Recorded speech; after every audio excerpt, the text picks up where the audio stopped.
क्या है वो तो लर्जा देने वाला है और वेरी अनफॉर्चुनेट।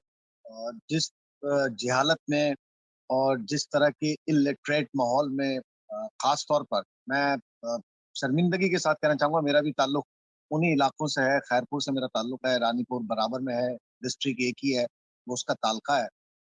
अ, जिस तरह की तालीम की सूरत हाल है और फिर वहां पे जिस तरह का पीरी मुरीदी और ये सिलसिला इंतहाई रासिक है, उसकी जड़ें बहुत मजबूत हैं। वहाँ ये वाकया पेश आया है और इंतहाई मजबूत घराना जो कि न सिर्फ पीरी मुरीदी के हवाले से बल्कि सियासी तौर पे भी इंतहाई मजबूत घराना है। और मैं इस वक्त भी इस घराने के एक एमएनए पीर फजल शाह जिलानी बड़े मशहूर एमएनए हैं। इससे पहले अब्दुल कादिर शाह जिलानी और क्या कहते हैं प्यार अली शाह वफाकी वजीर बराए मजहबी अमूर रह चुके हैं। ये उनके भतीजे हैं असद शाह, और ये खुद भी पीर लिखते हैं अपने आगे।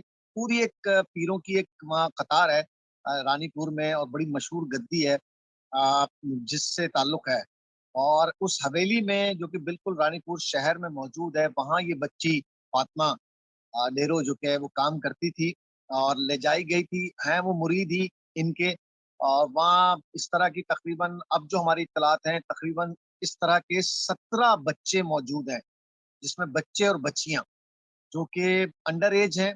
और जो वैसे अंडर एज के अलावा जो नौकर हैं, उनकी तादाद भी तकरीबन 37 के करीब है इस हवेली में। यानी 16 और 37, तकरीबन 53 अफराद यहाँ पर मजदूर हैं। अंडर एज भी हैं उसमें, और जो लोग काफी अरसे से काम कर रहे हैं। ये बच्ची 1 साल पहले यहाँ पे आई है। और अनफॉर्चुनेट वाकया अब तक जो सामने आया है, जो वीडियो सामने आई है, वो भी दहला देने वाली है। आप ज्यादा देर उसे देख नहीं सकते, और खासतौर पर जो बच्चियों वाले हैं वो तो उसको बिल्कुल नहीं देख सकते। थोड़ी देर ही देखेंगे तो शायद दिल दहल जाए।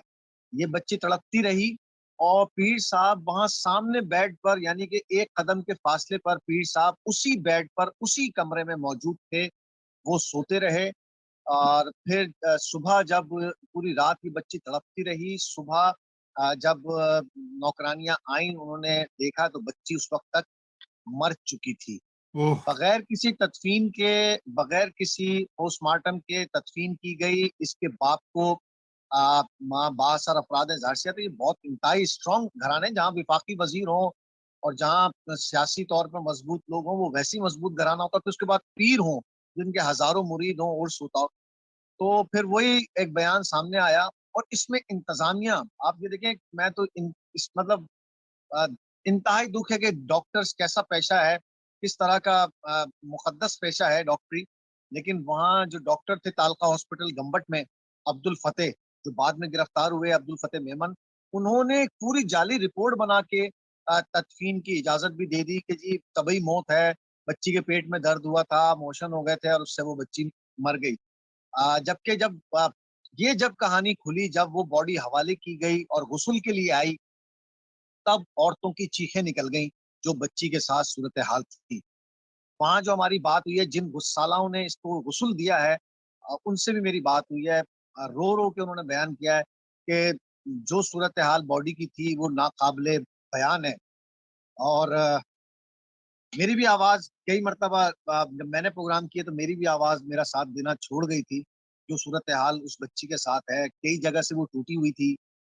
उसकी पुष्ट पे निशान थे, उसके जिस्म पे निशान थे, पसलियों पे निशान थे, उसके पेट में निशान थे, उसके जख्म थे।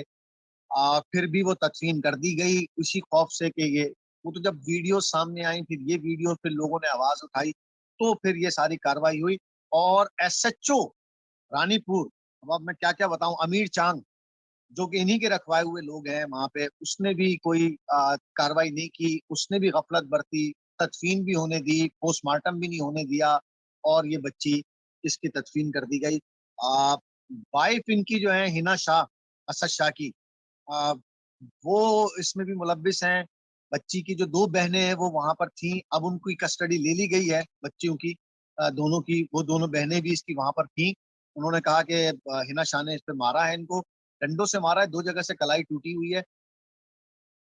तो इंतहाई अफसोसनाक सूरत हाल थी। तो ये सूरत हाल है। 2 अफराद अब तक जो है, यानी पीर असद शाह के अलावा عبد الفتح میمن جو کہ تالقہ سول وہاں پہ سول سرجن ہے، ان کو حراست میں لیا گیا ہے، اور ایس ایچ او رانی پور امیر چانگ وہ گرفتار ہیں اس میں، پیر اسد شاہ وہ اس میں گرفتار ہے، کیونکہ وہ واضح ویڈیو میں فوٹیج میں نظر آ رہے ہیں کہ وہ اسی کمرے میں موجود ہیں، وہیں برابر بیڈ پر وہ سو رہے ہیں، بچی کی چیخیں انہیں سنائی نہیں دے رہی کیونکہ وہ نشے میں شاید دھت تھے، ان کو وہ سنائی نہیں دے رہا تھا سب کچھ۔ افسوسناک چیزیں ہیں۔ باپ نے اب یہ مطالبہ کیا ہے، خاص طور پہ جس کی ماں شبنم ہے، انہوں نے یہ مطالبہ کیا ہے کہ خبر کشائی کی جائے، اور اس کے بعد ہی کوئی صورتحال، کیونکہ دوبارہ سے پوسٹ مارٹم ہو کوئی تو پھر صورتحال مزید واضح ہو سکے گی کہ بچی کے ساتھ کیا کچھ ہوا ہے۔ جی بہت شکریہ منور، اتنی آپ نے ڈیٹیل میں بتایا، آپ کے ٹی این پہ بھی کور کرتے ہیں مجھے پتا ہے، لیکن میں تو سن کر ہی اس جو دہل گیا ہوں یہ بات کہ مقامی پولیس ہو، یہ پیر صاحب کا گھرانہ ہو، ہسپتال کا ڈاکٹر ہو، کس طرح سے یہ سب ملوث ہیں اس طرح ہمارے بچوں کی، اور ہمارے یہ سب بچے ہمارے سانجے بچے ہیں۔ میں بہرحال یہی آپ سے پوچھتا ہوں، لیکن میں پہلے کامنٹ لے لوں سجاد صاحب کا۔ سجاد صاحب کیسے آپ اس کے اوپر کیا کامنٹ کریں گے؟ میں نے تو یہ چیزیں سن کر ہی آئی ایم شاکڈ۔ رضا، سچی بات ہے کہ ان چیزوں کو جب ہمارے سامنے ہائی لائٹ ہوتی ہیں تو ہم خود ٹوٹ جاتے ہیں، ہمارے بھی بچے۔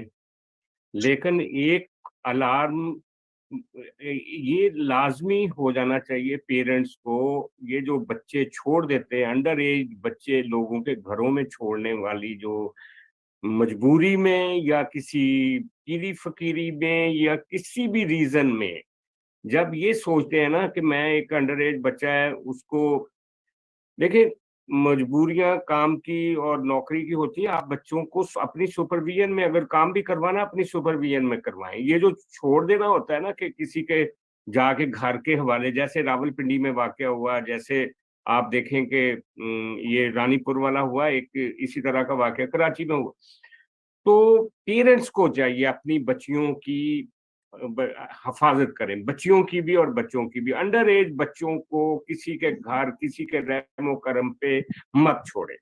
یہ ایک ہمیں پورے پاکستان میں کیمپین چلانے کی ضرورت ہے، کیونکہ آپ کے گھروں کے علاوہ کسی اور گھر میں آپ کے بچے محفوظ نہیں ہیں۔ اور یہ جو سندھ میں اور پنجاب میں ہمارے فیوڈل سسٹم ہے، اور جس طرح سے میں نے پنجاب میں بھی بے شمار پیر فقیر گھرانے دیکھے ہیں، جہاں پہ جوان لڑکیاں جو ہوتی ہیں وہ کہتی ہیں کہ پیر صاحب کے گھر میں تو خادمہ کے طور پہ 6 مہینے کے لیے، 3 مہینے کے لیے، 5 مہینے کے لیے وہ ینگ لڑکیاں جو ہیں وہ چلی جاتی ہیں، اور وہ اس کو عبادت اپنی طرف سے سمجھتی ہیں۔ میں نے یہ جھانگ اور خاص طور پہ یہ جو علاقے ہیں نا، سرگودا، جھانگ، اس طرح کے، ان میں اس طرح کے ٹرینڈز دیکھیں۔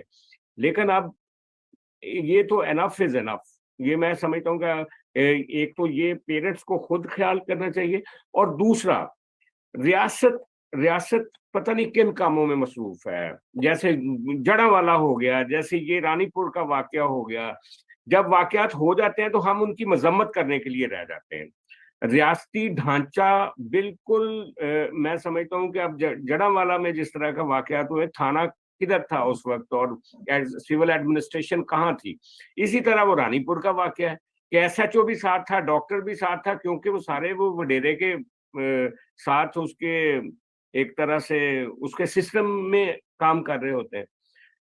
تو بہت دل دکھتا ہے۔ ہم تیسری دنیا کے بھی بہت برے ملکوں میں سے ایک ملک ہے، ہمیں پاکستان میں جو یہ جو زیادتیاں ہیں، اپریسڈ کلاسز کے ساتھ ظلم ہو رہا ہے، خواتین کے ساتھ، منورٹیز کے ساتھ، اور جو نچلی کلاسز ہیں خاص طور پہ ہاری اور یہ جو مزدور ہیں، ان کے ساتھ جتنا ظلم ہو رہا ہے، پہلے کچھ آوازیں اٹھا کرتی تھیں، اب تو انفارچونیٹلی ان کے دکھوں کا کوئی مداوع کسی طرح آرٹیکولیٹ بھی نہیں ہوتا، نہ کوئی ٹریڈ یونین ہے کہیں پہ، نہ کوئی ہیومن رائٹس کے کچھ پہلے بہت ساری این جی اوز تھیں، واک کرتی تھیں، احتجاج کرتی تھی۔ آپ کو یاد ہوگا ایک واقعہ ہوتا تھا، جیسے زینب کا واقعہ ہوا تھا کہ پورا تھرل ایک ہو گیا تھا ایٹماسفیئر، لاہور میں ایک ریلی نکلی تھی۔ تو اب میں سمجھتا ہوں کہ سول سوسائٹی کو بھی کام کرنا چاہیے، اور ریاست کو جھنجھوڑنا چاہیے کہ ریاست کن کاموں میں لگی ہوئی ہے۔ کام تو یہ ہیں